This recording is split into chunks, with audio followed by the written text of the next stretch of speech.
గడ్డ మీద చొల్లు కాచుకుంటూ పిచ్చెక్కినోళ్ళలాగా ఆ దావీదు అబీమెలెకు యుద్ధ పిచ్చివాళ్ళలాగా యాక్షన్ చేస్తూ ఉన్నప్పుడు పురులరా అప్పుడు అబీమెలెకు అనుకున్నాడు, ఓహో దావీదుకి పిచ్చెక్కింది అనుకుంటా, ఈ పిచ్చోడిని సౌలుకి అప్పచెప్పినా సౌలు నాకేం బహుమానం ఇస్తాడు, సౌలు నన్ను నాతో ఏమి స్నేహం చేస్తాడు, కాబట్టి పిచ్చివాడేడో పిచ్చి పట్టింది వీడికి, వీడిని వదిలేకపోయింది, వీడి గురించి నాకెందుకులే అనుకున్నాడు అబీమెలెకు రాజు.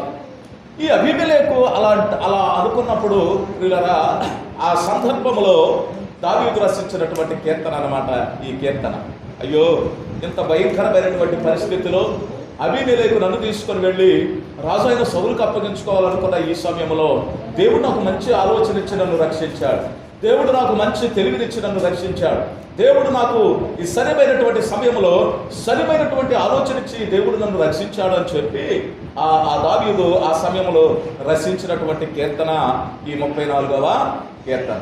ఈ 34వ కీర్తన 7వ వచనంలో దేవుని వాక్యాన్ని మనం పరిశీలన చేస్తే అంటున్నాడంటే, యెహోవా యందు భయభక్తులు గల వారి చుట్టూ ఏమంటుందంట, ఆయన దూతలు కావలి ఉండి వారిని రక్షిస్తాయి. దావీదు దేవుని యందు భయభక్తులు కలిగినటువంటి వాడు. దేవుని యందు భయభక్తులు కలిగినటువంటి ఈ దావీదు ప్రియులరా ఆయన దేవుని సన్నిధిలో ఎంతో భయభక్తులు కలిగి ఉండటాన్ని బట్టి దావీదును దేవుడు రక్షించినట్లుగా మనం దేవుని యొక్క సన్నిధిలో చూడగలుగుతూ ఉన్నాం. కాబట్టి ఎవరైతే దేవుని యందు భయభక్తులు కలిగి ఉంటారో అట్టి వారిని పరమ తండ్రి అయినటువంటి దేవుడు రక్షించడానికి విడిపించడానికి ఆయన ఇష్టపడుతూ ఉన్నాడు. వాస్తవానికి దావీదుకి తండ్రి అయిన దేవుడు ఆ సమయంలో జ్ఞానం ఇవ్వకపోతే ప్రియులరా దావీదును పట్టుకొని అబీమెలెకు రాజు సౌలుకు అప్పగించబడి, సౌలు ఒకవేళ తను మూర్ఖుడు కాబట్టి సౌలు తను ప్రియులరా దావీదు మీద బహు కోపము పగ పెంచుకొని ఉన్నాడు కాబట్టి, దావీదును ప్రజలందరూ పొగుడుతున్నారు కాబట్టి దావీదును ఒకవేళ సంపించవచ్చామో. కాబట్టి ఆ సమయంలో పరమ తండ్రి అయిన దేవుడే దావీదుకు మంచి ఆలోచన ఇచ్చి ఆ స్థలంలో నుండి తప్పించుకోవడానికి తండ్రి అయినటువంటి దేవుడు కృప చూపినట్లుగా మనం చూస్తూ ఉన్నాం.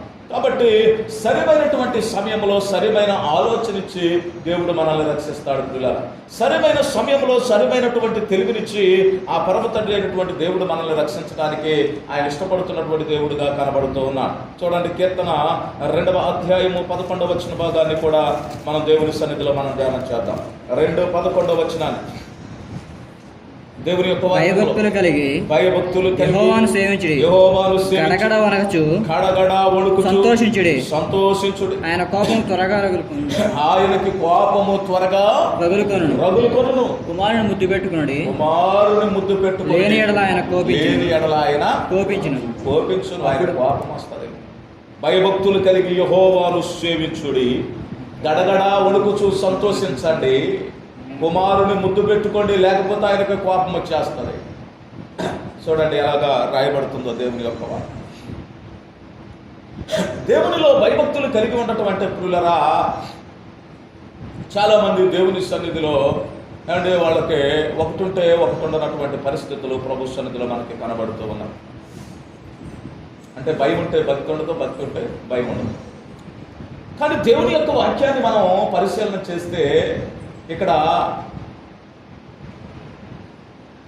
దేవుని యందు భయభక్తులు కలిగి ఉండండి, ఆయన సన్నిధిలో గడగడ వణుకుచు సంతోషించండి అని దేవుని వాక్యంలో రాయబడుతూ.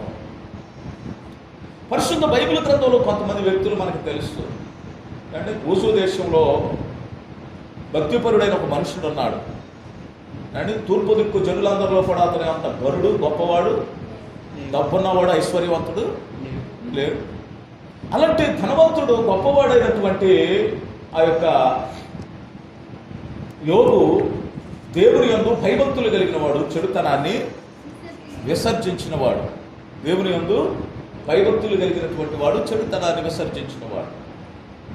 సంసోను కనపడతాడు. సంసోనికి దైవ భక్తి ఉంది, కానీ సంసోనికి ఎంత మాత్రం కూడా భయం లేదు. భక్తి ఉంది కానీ ఆపద వచ్చినప్పుడల్లా ప్రభా ప్రభా ప్రభా అని ప్రార్థన చేసేవాడు.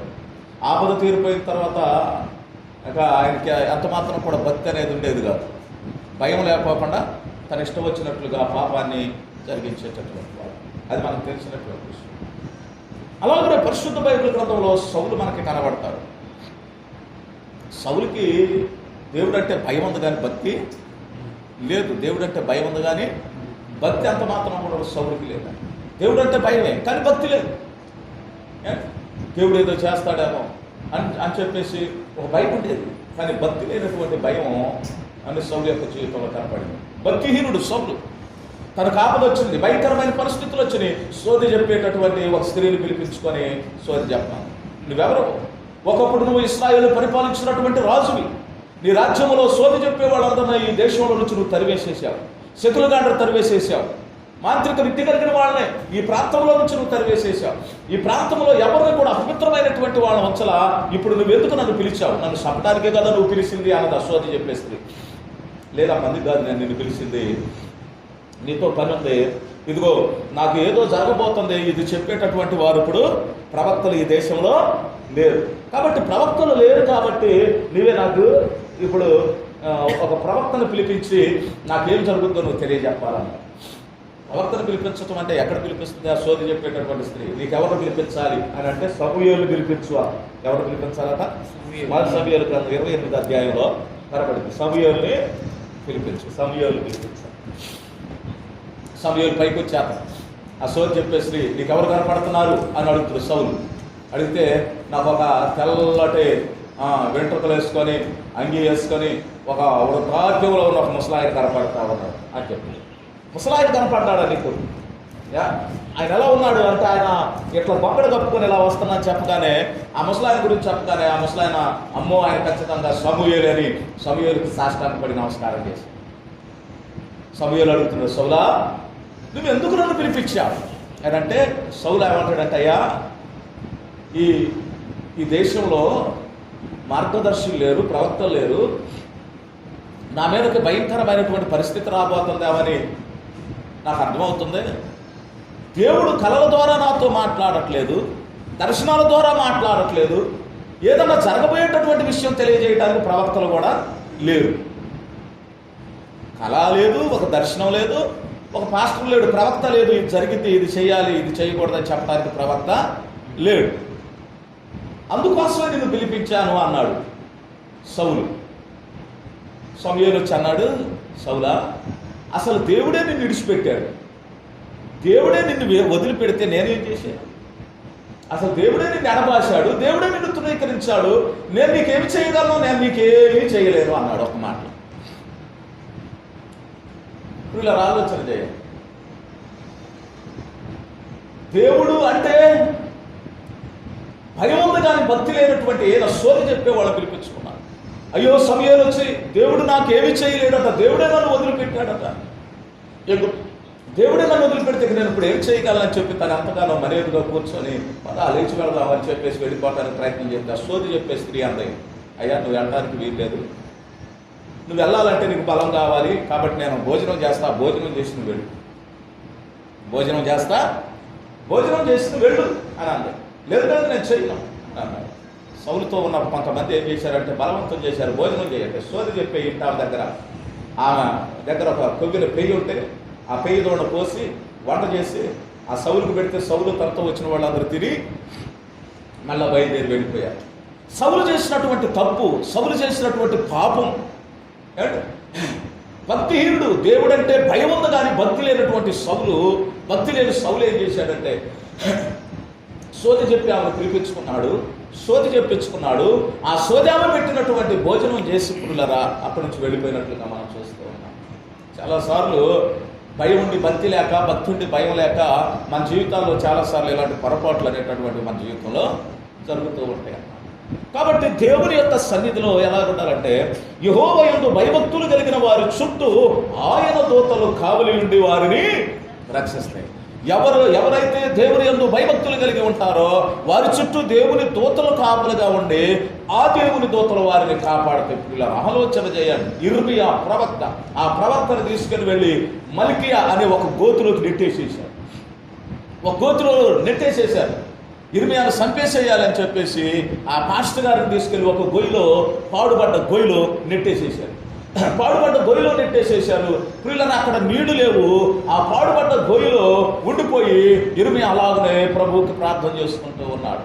ఏం చేయాలి అనేటటువంటి సందిగ్ధంలో తను పడిపోయి ఆ ప్రభువుకు మొరపెట్టుకుంటూ ఉన్నటువంటి సమయంలో ఆ బబులోనియా దేశంలో ఉన్నటువంటి ఒక ఆయన కూసు దేశానికి సంబంధించినటువంటి ఒక మనిషి. ఆ కూసు దేశస్థుడు రాజుగారి దగ్గరికి వెళ్ళి ఆ రాజుగారితో అంటున్నాడు, అయ్యా రాజా, మన దేశంలో ఒక పాస్టర్ గారు ఒక ప్రవక్త, ఆ ప్రవక్తను తీసుకెళ్లి గోతులోకి నెట్టేసేశారు. ఆ గోతులో ఉన్నటువంటి ప్రవక్తనే, ఆ గోతులోనే గనక ఆకలితో దప్పికతో ఆ గోతులో చచ్చిపోతే దానికి మించిన శాపం మన దేశానికి మరొకటి ఉండదు. కాబట్టి వెంటనే ఆ గోతిలో నుంచి ఆ పాస్టర్ గారిని బయటకు తీసేసేయాలి, లేకపోతే భయంకరమైన శాపం మనకు వస్తుంది అని చెప్పేసి ఒక కూసు దేశస్థుడు వెళ్ళి, ప్రియులారా, రక్షణ లేనటువంటి దేశం, భక్తి లేనటువంటి దేశం, ప్రార్థన లేని దేశం, ఏమంటే దేవుడు అంటే ఎరగనటువంటి దేశమో ఆ దేశానికి సంబంధించినటువంటి ఆ ఒక కూసు దేశస్థుడు వెళ్ళి రాజుగారితో మాట్లాడితే రాజుగారు వెంటనే అన్నాడు, నువ్వు వెళ్ళి ఆ గోతులో ఉన్న మనిషిని వెంటనే బయటికి.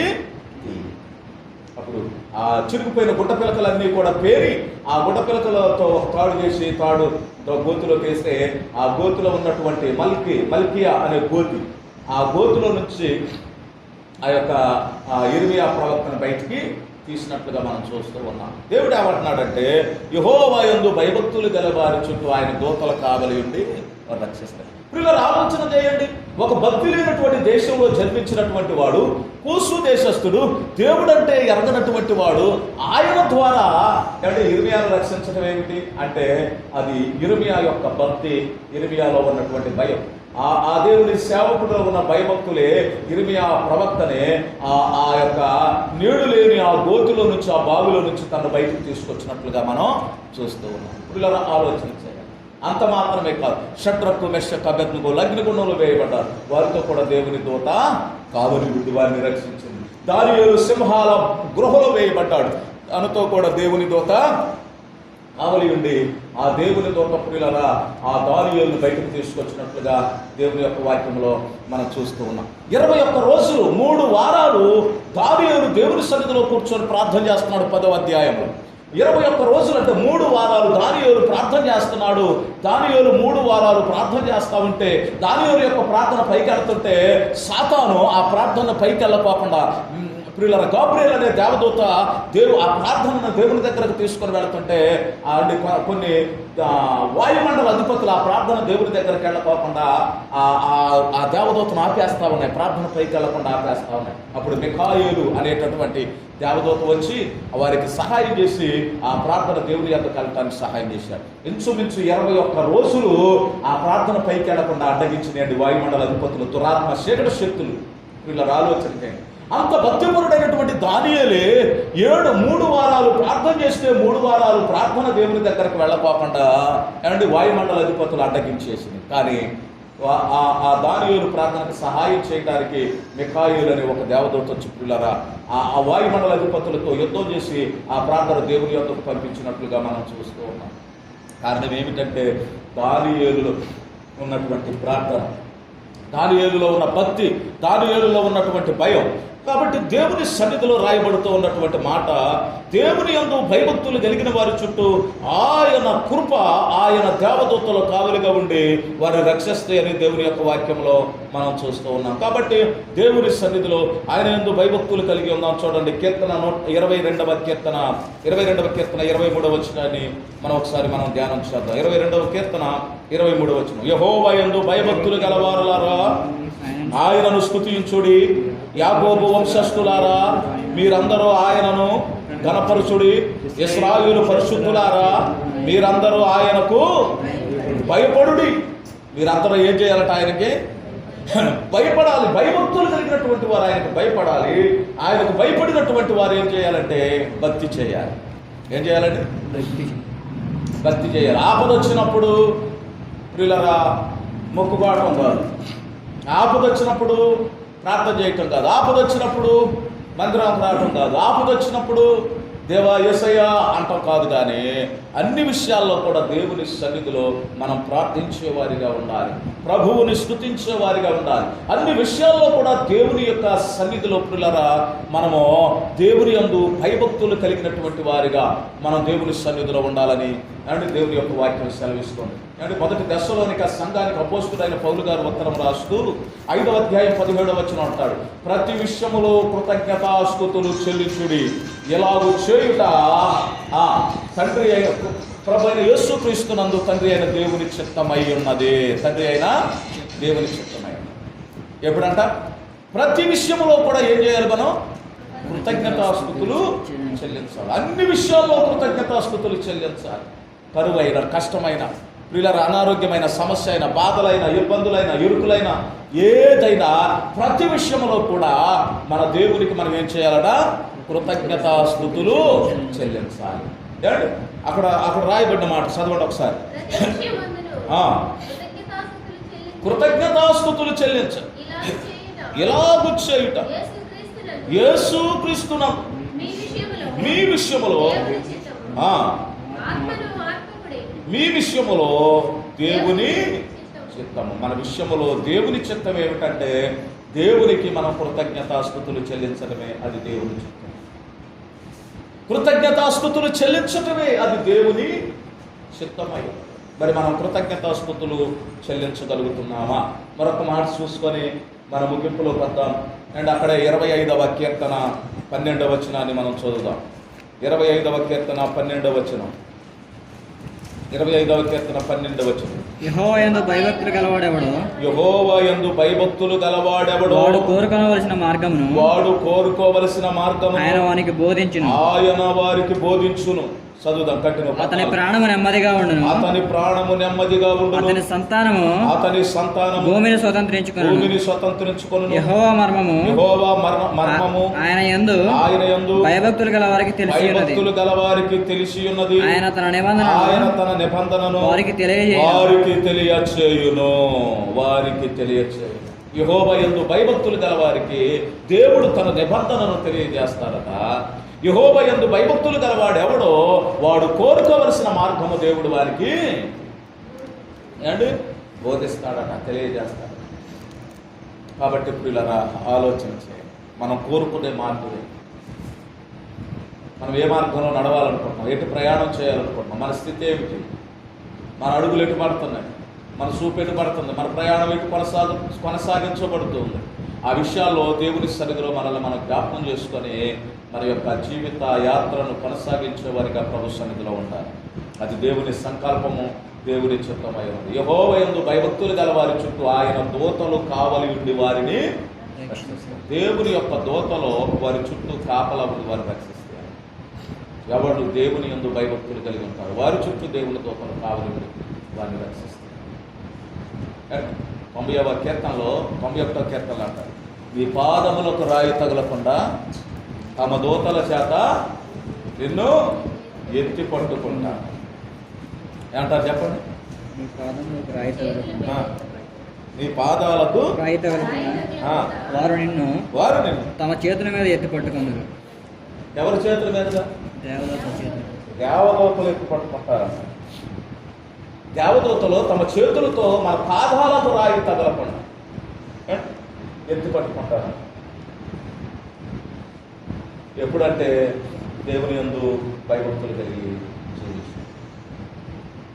దేవుని యందు భయభక్తులు కలిగి జీవించు.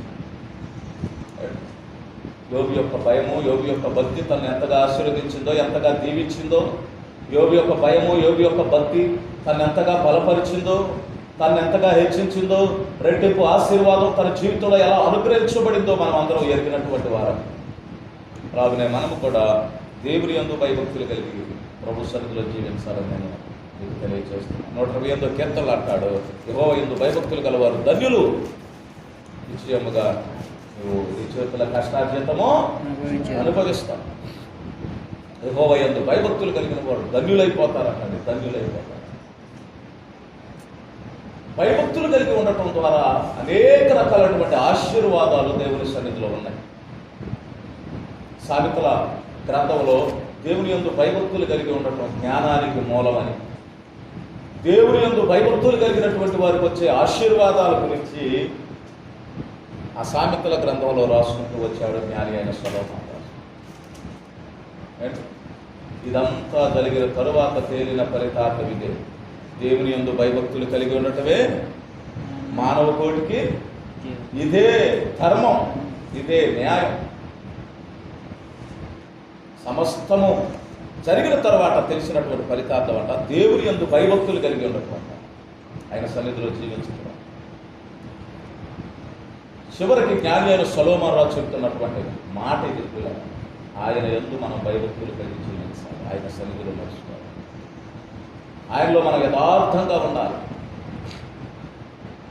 ఆయనలో యథార్థంగా ఉన్నప్పుడు, ఆయన యందు భయభక్తులు కలిగి ఉన్నప్పుడు అండ్ భయభక్తులు కలిగి వారి నిమిత్తము ఆయన దాసి ఉంచిన మేలు ఎంతో గొప్పదంటాడు. ఒకసారి చూడండి ఆ మాటను. అండ్ దేవుని యందు భయభక్తులు గలవారికి ఆయన ఇచ్చే మేలు ఎలాంటిదో ఒకసారి మనం ఆ మాటను మనం చదువుదాం. దేవుని యొక్క వాక్యములో నుంచి మనం చూసుకుందాం. కీర్తనలోనండి అండ్ 31వ కీర్తన 19వ వచనం. నీ యందు భయభక్తులు గలవారి నిమిత్తము నీవు దాచి ఉంచిన మేలు ఎంతో గొప్పది. నరుల ఎదుట నిన్ను ఆశ్రయించే వారి నిమిత్తము నీవు స్థిరపరిచిన మేలు ఎంతో గొప్పది. ఇక ఎంతో అంటే అది ఊహించలేనటువంటి గొప్ప మేలు, ఊహించలేనటువంటి గొప్ప మేలు దేవుల్లో ఉంది. ఎంతో గొప్పది, ఎంతో అంటే దాన్ని వర్ణించలేము. అంత గొప్ప మేలు దేవుని యందు భయభక్తులు కలిగి వర్ణించాడు. అంత గొప్ప మేలు నువ్వు దేవుని సన్నిధిలో నువ్వు పొందుకోవాలి అంటే నువ్వు భయభక్తులు కలిగి ఉండాలి, యథార్థంగా ఉండాలి, ప్రభుని ఆరాధించాలి, దేవునిలో జీవించాలి. అప్పుడు దేవుడు అంత గొప్ప మేలు జీవితంలో జరిగించడానికి, నిన్ను ఆశీర్వదించడానికి అండ్ నిన్ను హెచ్చరించడానికి ఆయన ఇష్టపడుతుంది. దేవుడి భక్తి లేకపోయినా భక్తులు భయం లేకపోయినా అది అంత మాత్రం మనకు ఆశీర్వాదం కాదు. దేవుని సన్నిధిలో మనం భయభక్తులు కలిగి జీవిస్తాం. ప్రభు నామ మహిమార్థమై మనం బ్రతుకుతూ దైవ చిత్తానుసారంగా జీవిస్తూ దేవుని యొక్క కృపలో మనం ముందు కొనసాగాలని దేవుని సేవకుడిగా నేను మీకు తెలియజేస్తూ మాటలు ముగిస్తున్నాను. ప్రార్థన చేసుకున్నాం చాలా కొద్ది నిమిషాలు. ప్రభు సన్నిధిలో అది అంత మాత్రం మనకు ఆశీర్వాదం కాదు. దేవుని సన్నిధిలో